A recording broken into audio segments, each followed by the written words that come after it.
Já, nú erum við á Landspítalanum byrjuð að gefa mótefni gegn RS-veirunni hér strax á fæðingardeildinni, þannig að börn sem fæðast hér á Landspítalanum fá mótefni fyrir heimferð og eru þannig betur varin gegn RS-veirunni heldur en ella og ætti að draga verulega úr hættu á alvarlegum einkennum og alvarlegum sjúkdómi af völdum veirunnar hjá þessum aldurshópi.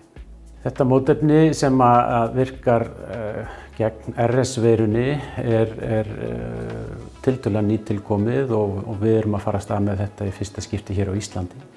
En hefur verið í notkun í 2–3 ár í löndum í kringum okkur og í Bandaríkjunum og sýnt ótrúlega góðan árangur. Þannig að vonin er til þess að þetta muni virka jafnvel hérna hjá okkur.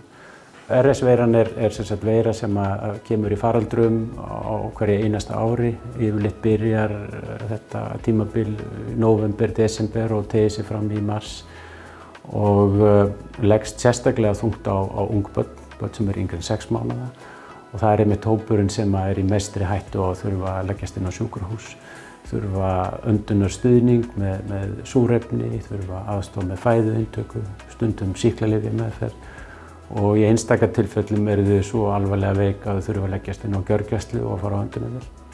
Tölur annars staðar frá hafa sýnt okkur að fækkun á innlögnum á sjúkrahús er umtalsverð og alltaf 80% og sums staðar jafnvel hærra. Og ef maður telur bara sjúkrahúsinnlagnirnar geta það verið 40–50 innlagnir á Barnaspítalann sem hægt er að forða hér hjá okkur.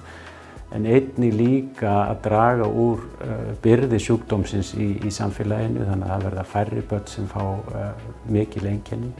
Þannig að það er eftir miklu að sækjast í þessu.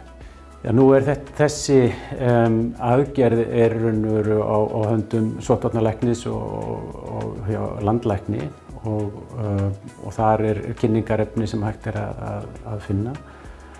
Okkar hlutverk hér á Landspítalanum er að tryggja að börn sem fæðast hér séu upplýst það hvað standi til og jafnvel geti vitað meira RS-veiruna og áhrifin af þessari mótefnagjöf.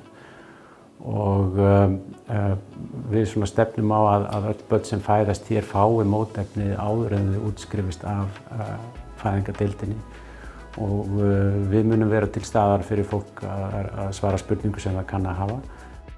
Eins og flestir þekkja þá eru ýmis bóluefni sem við gefum börnum á fyrstu 2 árum ævinnar og þá við gefið efni til þess að örva ónæmiskerfi barnsins til þess að mynda mótefni. Og það er frábær leið af því að þá verður líka ónæmiskerfi barnsins þjálfað í því að verjast þessum sýkingum.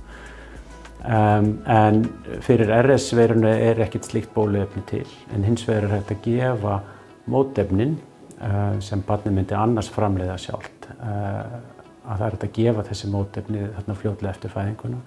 Mótefnið sem gefið varir í 6 og jafnvel upp í 8 mánuði og getur þannig varið barnið á þessum viðkvæma tíma þarna fyrsta hálfa árinu.